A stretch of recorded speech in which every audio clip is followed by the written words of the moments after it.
Capítulo 15 de Uma Família Inglesa, Cenas da Vida do Porto, de Júlio Diniz. Vida inglesa. O jantar correu, ao princípio, silencioso, como de costume.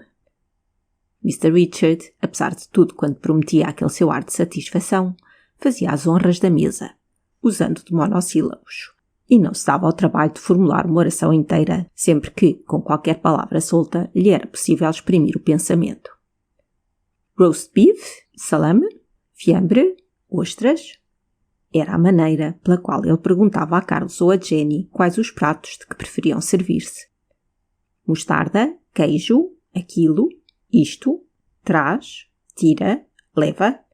Eram as ordens que recebiam os criados, os quais manobravam com uma prontidão, seriedade e silêncio essencialmente britânicos. Carlos não se mostrava mais expansivo. Além da pouca disposição para falar, que em regra sentia diante do pai, estava naquela tarde muito fora das habituais condições de espírito. E em outra qualquer companhia, de certo lhe estranhariam igualmente a taciturnidade. Jenny dava algumas ordens em voz baixa aos criados, que se inclinavam diligentes para escutá-la. Fazia no mesmo tom uma ou outra observação a Carlos e aventurava até algumas perguntas ao pai, sem que lhe fosse possível, contudo, generalizar a conversa. Tudo isto, a regularidade e perfeito método de serviço, a gravidade e asseio dos criados e a meia claridade da sala, dava não sei que aspecto solene ao ato, como se fosse uma cerimónia fúnebre. À medida, porém, que se repetiam as libações e que o efeito dos variados vinhos se combinava na cabeça de Mr. Richard, o velho inglês principiou a despir-se desta soturna gravidade e a língua a desencadear-se-lhe, rompendo aquela espécie de mutismo que lhe impunham as regras da etiqueta britânica. Verificava-se nisto uma opinião de Fielding, escritor que disputava a Sterne as predileções literárias de Mr. Richard. Diz efetivamente o autor de Tom Jones que o vinho tem a propriedade de trazer à luz o verdadeiro caráter dos homens, caráter que, nos períodos de sobriedade, o artifício consegue dissimular muitas vezes. Ora, como dissemos, Mr. Richard Whitestone era sorumbático por convenção. Mas no fundo permanecia a jovialidade que vinha à superfície à medida que se adiantava ao jantar. Ainda na presença de Jenny, já ele começara a ensaiar alguns gracejos, a contar passagens da sua vida de Londres, travessuras da meninice e alguma extravagância do tempo de rapaz. Carlos procurava então maliciosamente o olhar da irmã, a qual, pelo contrário, evitava com discrição o dele. Porque estas histórias ambos as sabiam já de cor, tão infalíveis elas ocorriam em determinadas circunstâncias. Sempre que, em tais alturas do jantar, Carlos via servir um peru recheado, esperava já a narração de como, na sua infância, Mr. Richard, então chamado ainda o Pequeno Dick, com mais outros companheiros do colégio, tinha conseguido roubar uma destas aves do pátio do reverendo Jackson, seu mestre, e do detestável assado que depois as ocultas fizeram com ela. O lombo de vaca, inevitavelmente, lembrava a anedota apócrifa daquele rei de Inglaterra que, em um acesso de bom humor, armou cavaleiro este saboroso artigo comestível, ao qual, desde então, se concederam as honras de baronet, como parece indicar o nome de sirloin, ou sirloin, como os ingleses o designam. Um prato de avalanche trazia quase sempre consigo a história de uma célebre aveleira que havia em certo parque das proximidades de Londres, pelo tronco da qual tantas vezes Mr. Richard, ainda criança, trepara com feliz êxito, até um dia em que, escorregando, ficou suspenso de um galho por espaço de alguns minutos. O pudding era pretexto para falar no monstruoso pudding que se cozinhava na Inglaterra, em não sei que solenidade popular, e daí a enumeração de muitos outros usos e costumes nacionais e de várias festas notáveis. Entre essas, a mais detidamente descrita era a do Lord Mayor. Nesse dia, guardado por toda a City como dia santo, o personagem eleito por aquele cargo é processionalmente levado à presença do Lord Chancellor, com o fim de ser por ele confirmada a sua eleição. Mr. Richard sabia e descrevia todas as particularidades do cerimonial, bem como todas as atribuições dos multiplicados cargos de que se compõe a excepcional Corporação de Londres, desde o alto Lord Mayor até o mais modesto bedel de paróquia. Como na procissão fluvial pelo Tamisa, celebrada naquele dia, Mr. Richard estivera de uma vez em riscos de se afogar. A referência minuciosa deste caso pedia a de um outro análogo que lhe sucedera por ocasião dos tumultos populares ocorridos durante o processo de divórcio de Jorge IV, e várias particularidades pouco edificantes a respeito da rainha Carolina e do seu favorito Bergami. Carlos ouvia tudo isto calado, com ar de resignação e deferência filial. Jenny, com uma fisionomia mais atenta, ainda que nem sempre a atenção do rosto lhe estivesse no espírito também. Jenny era a primeira a retirar-se da mesa, segundo o discreto costume, hoje mais seguido, mas originariamente britânico. Então tomava um maior incremento ainda as libações de Mr. Richard Whitestone. Acendia um charuto e dava-se uns ares de familiaridade, que em nenhuma outra ocasião se repetiam. Carlos, de ordinário, perdia também um pouco do habitual retraimento para com o pai e, fumando defronte dele, entrava com mais desafogo neste diálogo. Naquela tarde, porém, conservou-se ainda pouco expansivo e quase distraído perante a crescente comunicabilidade. Neste diálogo interpocula eram infalíveis as referências do negociante ao seu livro favorito, o Tristan Shandy, de Sterne.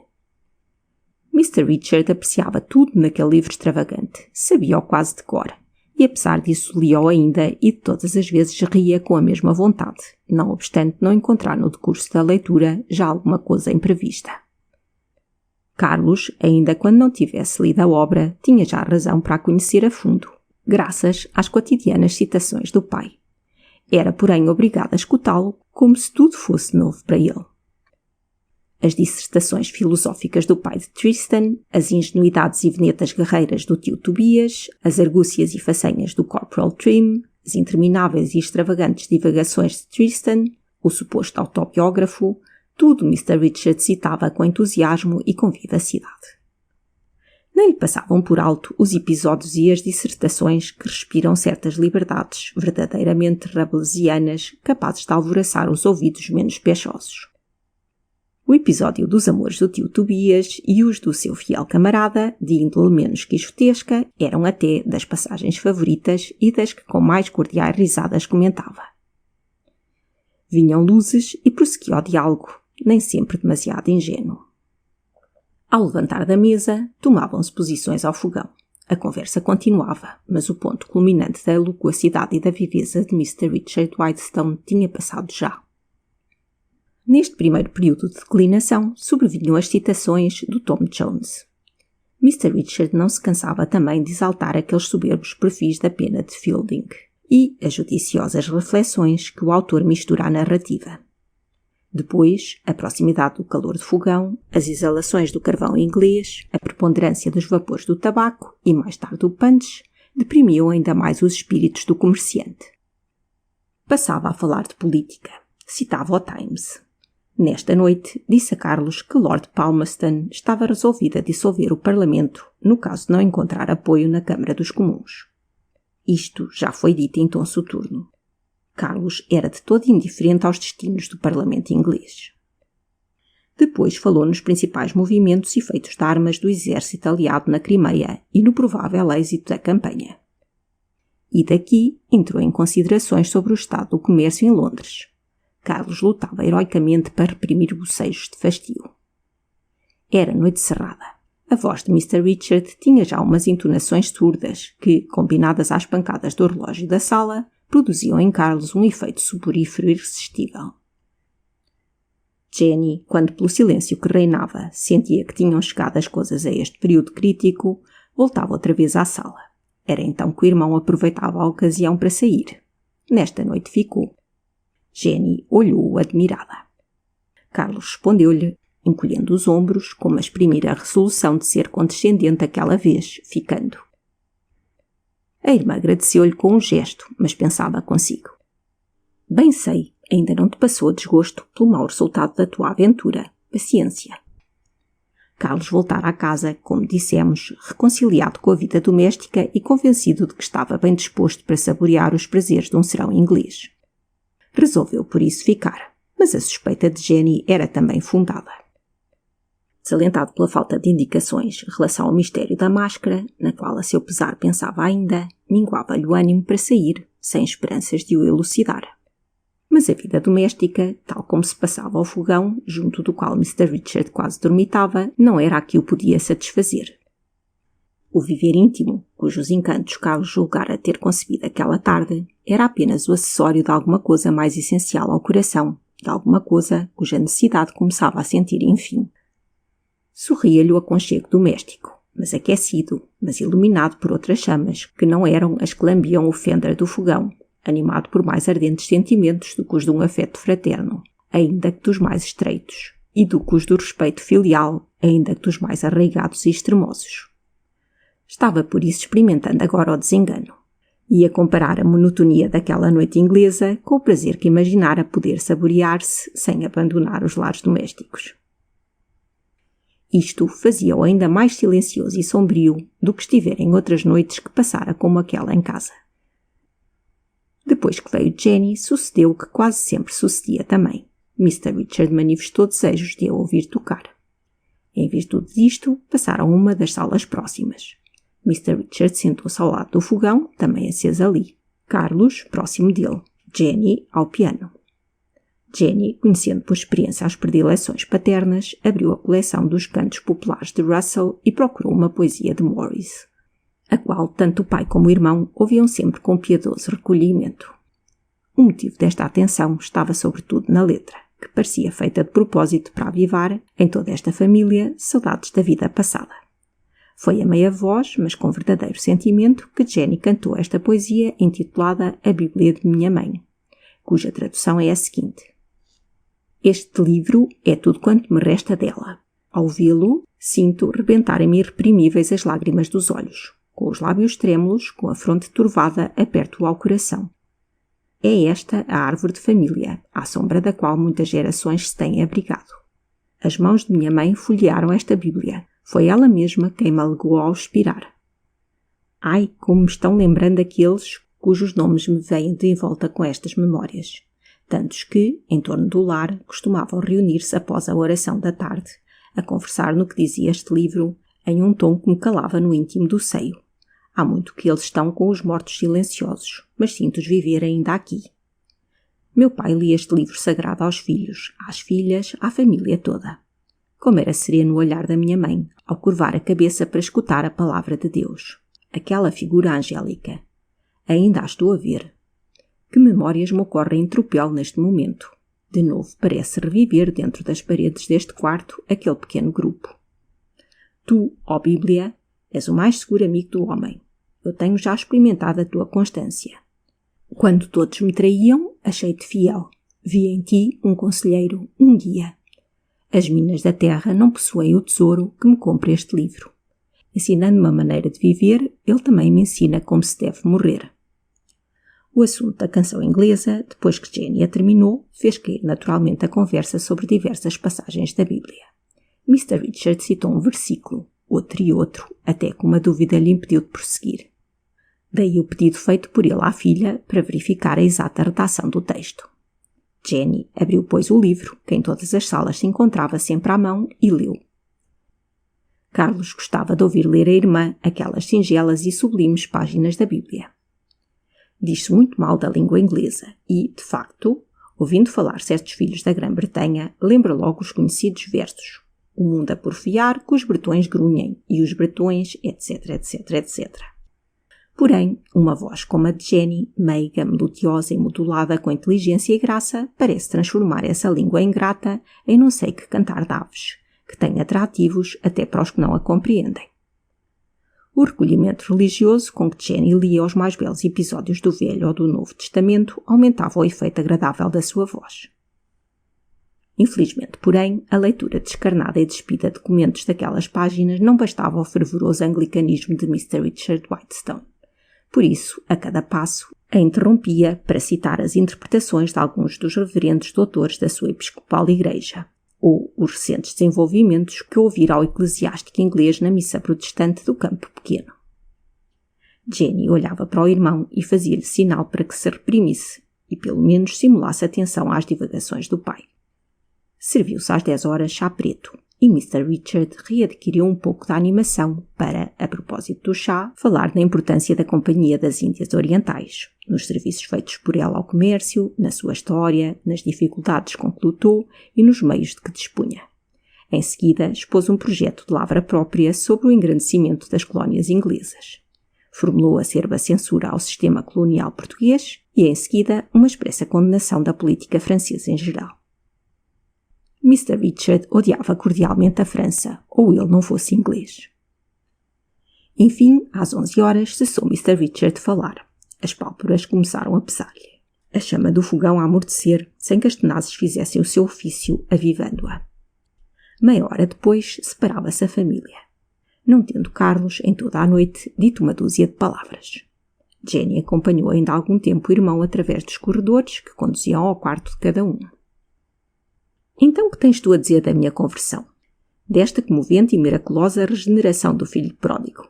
Perguntou Carlos a Jenny, quando chegavam à porta da sala da livraria, onde deviam separar-se. Que eu não sei se será muito duradoura, respondeu a irmã. E como queres que o seja, Jenny? Não viste que narcóticas delícias é desde conversar ao fogão? Dormir é um prazer, mas na minha idade... Então, Charles, disse Jenny, olhando para ele com ar de repreensão. Olha, minha boa Jenny, acredita ao que te digo. Eu fui hoje sincero, de veras, nas minhas tentativas de reconciliação com a fada do lar doméstico, com aquele gênio bom que protegia a gata borralhenta na história que nos contavam em criança. Vim para casa sonhando com umas delícias de viver íntimo, as quais, infelizmente, tive o desgosto de achar que eram ilusórias. Tanto azul e dourado que via transformou-se em uma cor pardacenta. Talvez tu sejas muito exigente. Ai, não o era, não. Mas que queres? Posso ter coragem para ouvir amanhã e depois e sempre a história do peru do Reverendo Jackson? A das festas do Lord Mayor? A das assoadas à Rainha Carolina? Ou deve-se-me estranhar que deserte diante das subtilezas teológicas do doutores da nossa igreja? Ou... Tem razão. É preciso principiar por educar o coração, antes de tentar regenerar-te. O coração? Que queres dizer? Tu vens para casa como vais para o teatro. Procuras distrair-te. Ora, é claro que este viver de família não entretém uma imaginação como a tua. Se é só para satisfazeres a imaginação que ficas, e concebo que tudo isto te deve ser insuportável, se o coração se fechou já de todo aos únicos gozos que nós podemos prometer-te. Não me faças tão endurecido que não saiba já apreciar os tocantes prazeres dessa convivência íntima, Jenny. Julgas que não sei o que vale a tua afeição e até a do pai? Mas ouve, filha, e não sejas muito severa comigo. Enquanto o pai há pouco falava, muito à sua vontade, na portentosa Companhia das Índias Orientais, eu estava a pensar... Em quê? Estava a pensar que eram inteiramente falsas certas ideias muito bonitas que esta tarde, durante um passeio que dei pelo campo... Pelo campo? Tu? É verdade, pelo campo, eu. Mas certas ideias, dizia, que me haviam ocorrido por lá. Agora vejo melhor. E penso que se não deve até viver tão ligado, como era costume na antiga vida patriarcal. É justa, ou desculpável pelo menos, esta tendência moderna para afrouxar um pouco mais os laços de família, sem emudecer de todo os sentimentos que a animam e unem, mas tornando mais independentes os hábitos de viver de cada um. E é assim que se lucra em reunir em um feixe apertado 2 ou 3 homens de índoles e de gostos diversos só porque são parentes, a ponto de impedir-lhes os movimentos e a liberdade de ação. O mais que sucede é nenhum deles poder dispor de todas as energias das suas faculdades. Incomodam-se reciprocamente de apertados que estão.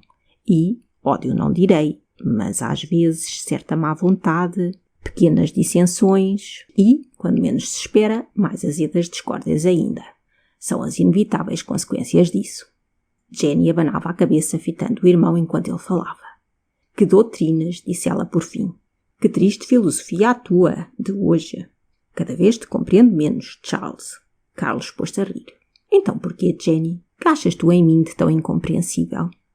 Há dias, na manhã que se seguiu a uma das muitas noites que passas fora de casa, e quando era mais natural que estivesses nestas ideias de agora, falaste-me com eloquência e convencimento das doçuras da vida de família.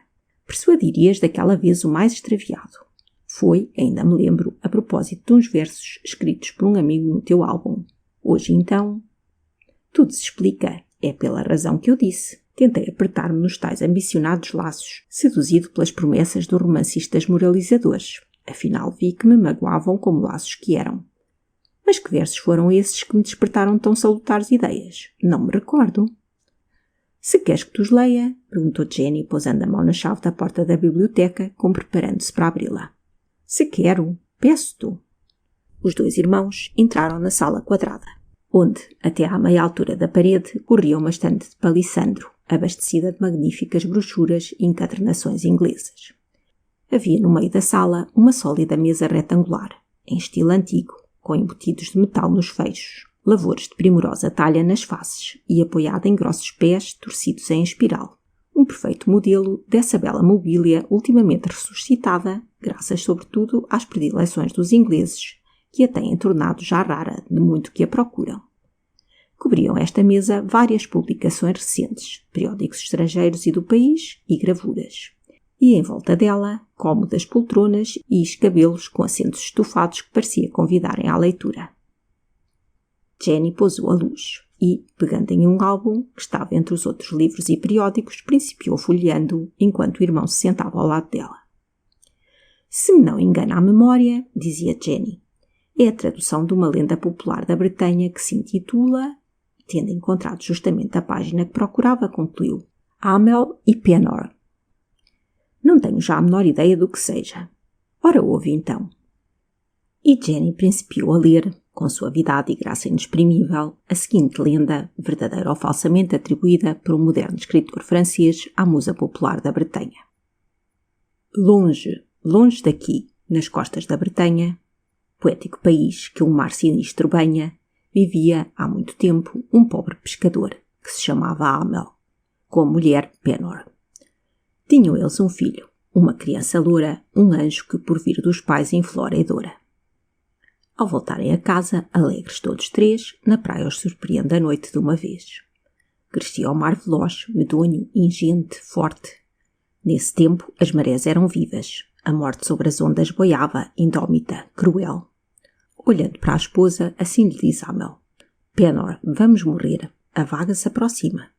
Viverás mais do que eu, ânimo. Sobe acima dos ombros meus, mulher. Pousa-te bem, assim. E ao veres-me sumir, ai, lembra-te de mim. Penor obedeceu, firmando-se na areia. Desaparece Amel na vaga que o rodeia. Amel, bradava a esposa, ai, pobre amigo meu.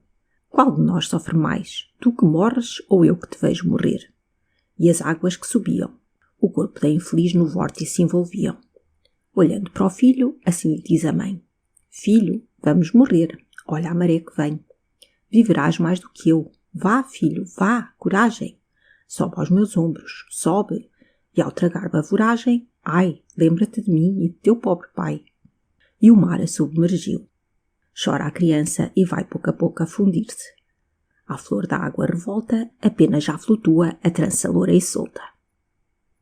Uma fada passou sobre o afrontado mar. Viu o cabelo louro embaixo a flutuar. Estende a mão piedosa e, segurando a trança, com ela atrai a si a pálida criança. E sorrindo dizia, ai que pesada que és, mas viu-se a da razão. Ainda segura aos pés, do filho estremecido, a pobre mãe começa a erguer também da onda a úmida cabeça. Sorriu a boa fada ao ver assim os dois e repetiu ainda, ai que pesados sois. É que após a mulher seguia-se o marido, estreitamente aos pés da terna esposa unido. Ao vê-lo ainda outra vez, a meiga fada riu. E, leve, para a praia o voo dirigiu. Com este cacho vivo, esta humana cadeia, cujos elos o amor piedosamente eleia. Pousando o livro, Jenny continuou.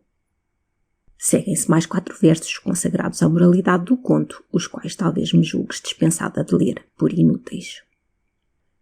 De certo, a alegoria é transparente, até sem comentários, mas diz-me tu uma coisa. Jenny, que faria ou que diria a boa fada se, pairando sobre a praia, um dia em que as marés não fossem vivas, nem o mar ameaçasse devorar a piedosa família, que faria ou diria ela, se encontrasse os 3 formando o cacho vivo da imagem, tão ridículo nesse caso como tocante nas condições em que o considera a lenda. A fada, por certo que sorriria também, mas acrescentando desta vez, ai que varridos sois! Diz-me agora se queres que eu ajunte alguma coisa também, correspondente aos tais 4 versos de moralidade que suprimiste. Terminou Carlos, tocando levemente as faces de Jenny e com um sorriso triunfante, ao qual ela correspondeu com outro, mas replicando. Não, não é preciso, mas repara, Charles, que as tempestades no mar formam-se às vezes em um momento e ninguém pode prever a época em que aparecerá o perigo. Não viste como os pescadores voltavam a casa alegres todos 3, portanto confiados no mar? Se tendo esta confiança se houvessem separado e não caminhassem com as mãos unidas, ao vir a maré, nem Amel procuraria que a esposa lhe sobrevivesse, nem Penor tentaria salvar o filho, nem o cabelo louro da criança, vindo à tona da água, atrairia as vistas da fada benfaceja, dando-lhe ocasião de salvar aquele cacho vivo, entendes? E tão longe ando eu já que não vos posso oferecer os ombros se a maré vier um dia ameaçar-nos? Não, Charles, nem é a ti, tal como és, que eu ralho e quero mal. Mas é um Charles que às vezes gosta de fingir. É singular. Há certas almas generosas que têm o vício oposto ao da hipocrisia. Esforçam-se por parecerem más. Para que has de estar a fazer mentir a tua boca dizendo o que não sentes? Não nego que houvesse algum mau humor nas minhas palavras de há pouco, mas... Jenny colocou-lhe a mão diante dos lábios. Que esse manche fique para amanhã. Por enquanto, ainda não confio muito nele. Então negas-me a justificação? Não vês que, melhor do que tu, te está a justificar a minha confiança? É por isso que não quero ouvir-te. É tarde. Boa noite, Charles. Boa noite, Jenny. E os 2 irmãos separaram-se, apertando cordialmente as mãos. Carlos ia mais reconciliado outra vez com as doçuras da vida doméstica. Ficara-lhe muito agradável a impressão deste diálogo com Jenny, para que pudesse deixar de ser essa a sua opinião final. Fim do capítulo 15.